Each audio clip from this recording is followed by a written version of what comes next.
नमस्कार दोस्तों, आज मैं आपको सुनाने जा रही हूँ मन्नू भंडारी की एक कहानी जिसका नाम है सयानी बुआ। वाचन से पहले आप सभी से एक सविनय अनुरोध कि मेरे चैनल को सब्सक्राइब ज़रूर कर लें और बेल आइकन को दबाना ना भूलिएगा, जिससे आने वाली हर कहानी या मेरे चैनल की सामग्री सबसे पहले आप तक पहुंच सके। और कहानी पसंद आने पर शेयर करना और लाइक करना भी याद रखें। तो लीजिए सुनिए कहानी सयानी बुआ। सब पर मानो बुआ जी का व्यक्तित्व हावी है। सारा काम वहाँ इतनी व्यवस्था से होता है जैसे सब मशीनें हों जो कायदे में बंधी बिना रुकावट अपना काम किए चली जा रही हूँ। ठीक 5 बजे सब लोग उठ जाते हैं। फिर 1 घंटा बाहर मैदान में टहलना होता, उसके बाद चाय दूध होता, उसके बाद अन्नू को पढ़ने के लिए बैठना होता। भाई साहब भी तब अखबार और ऑफिस की फाइलें आदि देखा करते। 9 बजते ही नहाना शुरू होता। जो कपड़े बुआ जी निकाल दें वही पहनने होते। फिर कायदे से आकर मेज पर बैठ जाओ और खाकर काम पर जाओ। सयानी बुआ का नाम वास्तव में ही सयानी था या उनके सयानेपन को देखकर लोग उन्हें सयानी कहने लगे थे, सो तो मैं आज भी नहीं जानती। पर इतना अवश्य कहूँगी कि जिसने भी उनका यह नाम रखा वह नामकरण विद्या का अवश्य पारखी रहा होगा। बचपन में ही वे समय की जितनी पाबंद थीं, अपना सामान संभाल कर रखने में जितनी पटु थीं और व्यवस्था की जितनी कायल थीं, उसे देखकर चकित हो जाना पड़ता था। कहते हैं जो पेंसिल वे एक बार खरीदती थीं वह जब तक इतनी छोटी ना हो जाती कि उनकी पकड़ में भी ना आए तब तक उससे काम लेती थीं। क्या मजाल कि वह कभी खो जाए या बार बार नोक टूटकर समय से पहले ही समाप्त हो जाए। जो रबड़ उन्होंने 4वीं कक्षा में खरीदी थी उसे 9वीं कक्षा में आकर समाप्त किया।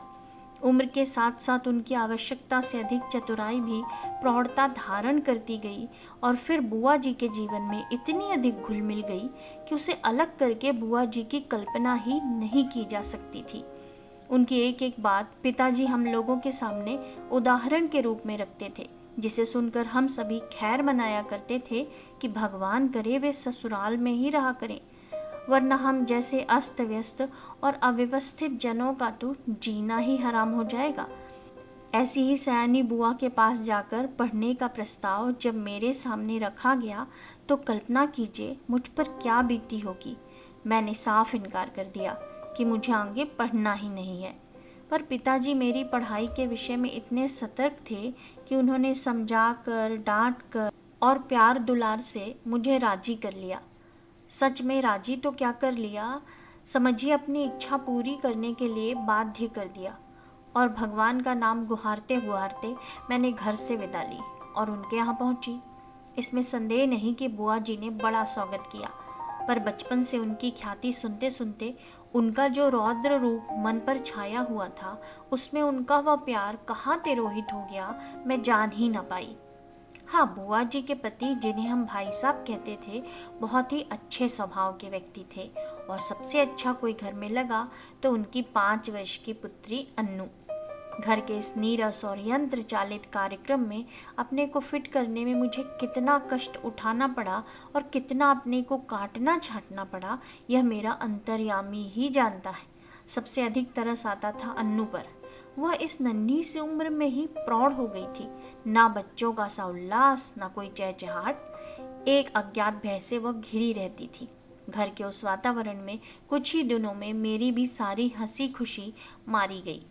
यूं बुआ जी की गृहस्थी जमे 15 वर्ष बीत चुके थे, पर उनके घर का सामान देखकर लगता था मानो सब कुछ अभी कल ही खरीदा हो। गृहस्थी जमाते समय जो कांच और चीनी के बर्तन उन्होंने खरीदे थे आज भी ज्यों के त्यों थे, जबकि रोज उनका उपयोग होता था। वे सारे बर्तन स्वयं खड़ी होकर साफ करवाती थी। क्या मजाल कोई एक चीज भी तोड़ दे। एक बार नौकर ने सुराही तोड़ दी थी। उस छोटे से छोकरे को उन्होंने इस कसूर पर बहुत पीटा था। तोड़ फोड़ से तो उन्हें सख्त नफरत थी। यह बात उनकी बर्दाश्त के बाहर थी। उन्हें बड़ा गर्व था अपनी इस सुव्यवस्था का। वे अक्सर भाई साहब से कहा करती थी कि यदि वे इस घर में ना आती तो न जाने बेचारे भाई साहब का क्या हाल होता। मैं मन ही मन कहा करती थी कि चाहे जो भी हाल होता, हम सब मिट्टी के पुतले ना होकर कम से कम इंसान अवश्य हुए होते। बुआ जी की अत्यधिक सतर्कता और खाने पीने के इतने कंट्रोल के बावजूद अन्नू को बुखार आने लगा। सब प्रकार के उपचार करने कराने में पूरा महीना बीत गया, पर उसका बुखार न उतरा। बुआ जी की परेशानी का पार नहीं। अन्नू एकदम पीली पड़ गई। उसे देखकर मुझे लगता मानो उसके शरीर में ज्वर के कीटाणु नहीं, बुआ जी के भय के कीटाणु दौड़ रहे हैं, जो उसे ग्रसते जा रहे हैं। वह उनसे पीड़ित होकर भी भय के मारे कुछ कह तो सकती नहीं थी, बस सूखती जा रही थी। आखिर डॉक्टरों ने कई प्रकार की परीक्षाओं के बाद राय दी कि बच्ची को पहाड़ पर ले जाया जाए और जितना अधिक उसे प्रसन्न रखा जा सके रखा जाए। सब कुछ उसके मन के अनुसार हो, यही उसका सही इलाज है। पर सच पूछो तो बेचारी का मन बचा ही कहाँ था। भाई साहब के सामने एक विकट समस्या थी। बुआ जी के रहते यह संभव नहीं था, क्योंकि अनजाने ही उनकी इच्छा के सामने किसी और की इच्छा चल ही नहीं सकती थी। भाई साहब ने शायद सारी बात डॉक्टर के सामने रख दी। तभी डॉक्टर ने कहा कि माँ का साथ रहना ठीक नहीं होगा। बुआ जी ने सुना तो बहुत आनाकानी की, पर डॉक्टर की राय के विरुद्ध जाने का साहस वे कर नहीं सकी, सो मन मारकर वहीं रही। जोर शोर से अन्नू के पहाड़ जाने की तैयारी शुरू हुई। पहले दोनों के कपड़ों की लिस्ट बनी, फिर जूतों की, मोजों की, गर्म कपड़ों की, ओढ़ने बिछाने के सामान की, बर्तनों की। हर चीज रखते समय वे भाई साहब को सख्त हिदायत दे रही थी कि एक भी चीज खोनी नहीं चाहिए।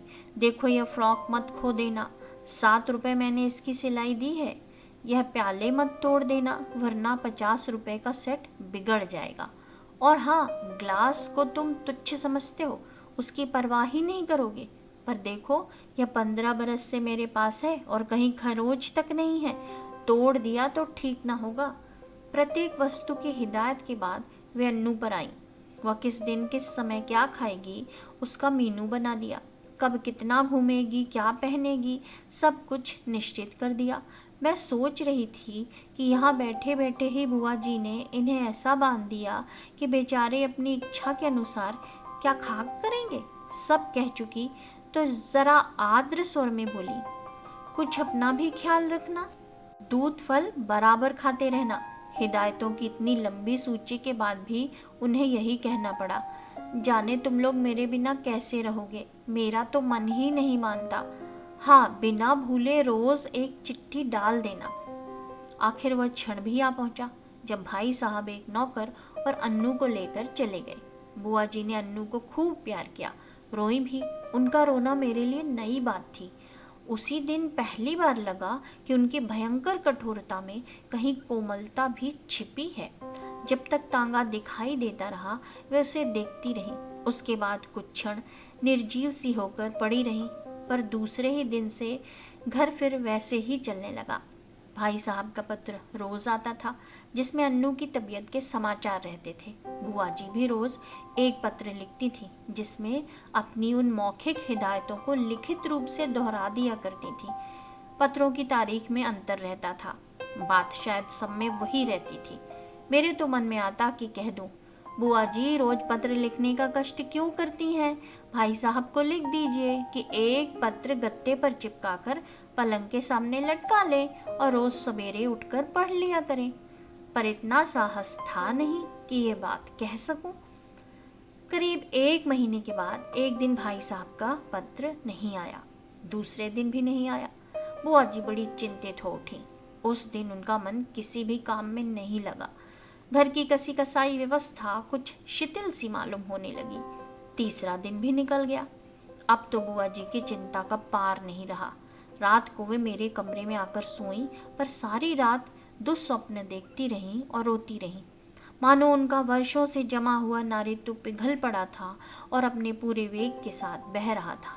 वे बार बार कहती कि उन्होंने स्वप्न में देखा है कि भाई साहब अकेले चले आ रहे हैं, अन्नू साथ नहीं है, और उनकी आंखें भी लाल हैं, और वे फूट फूट कर रो पड़ती। मैं तरह तरह से उन्हें आश्वासन देती, पर बस वे तो कुछ सुन नहीं रही थी। मेरा मन भी कुछ अन्नू के ख्याल से, कुछ बुआ जी की यह दशा देखकर बड़ा दुखी हो रहा था। तभी नौकर ने भाई साहब का पत्र लाकर दिया। बड़ी व्यग्रता से कांपते हाथों से उन्होंने उसे खोला और पढ़ने लगी। मैं भी सांस रोककर बुआ जी के मुंह की ओर देख रही थी कि एकाएक पत्र फेंककर सिर पीटती बुआ जी चीख कर रो पड़ी। मैं धक रह गई। आगे कुछ सोचने का साहस ही नहीं होता था। आंखों के आगे अन्नू की भोली सी नन्ही सी तस्वीर घूम गई। तो क्या अब अन्नू सचमुच ही संसार में नहीं है? यह सब कैसे हो गया? मैंने साहस करके भाई साहब का पत्र उठाया। लिखा था, प्रिय सयानी, समझ में नहीं आता किस प्रकार तुम्हें यह पत्र लिखूं, किस मुंह से तुम्हें यह दुखद समाचार सुनाऊं। फिर भी रानी, तुम इस चोट को धैर्यपूर्वक सह लेना। जीवन में दुख की घड़ियां भी आती हैं और उन्हें साहस पूर्वक सहने में ही जीवन की महानता है। यह संसार नश्वर है, जो बना है वह एक ना एक दिन मिटेगा ही। शायद इस तथ्य को सामने रखकर हमारे यहाँ कहा है कि संसार की माया से मोह रखना दुख का मूल है। तुम्हारी इतनी हिदायतों के और अपनी सारी सतर्कता के बावजूद मैं उससे नहीं बचा सका। इसे अपने दुर्भाग्य के अतिरिक्त और क्या कहूँ। यह सब कुछ मेरे ही हाथों होना था।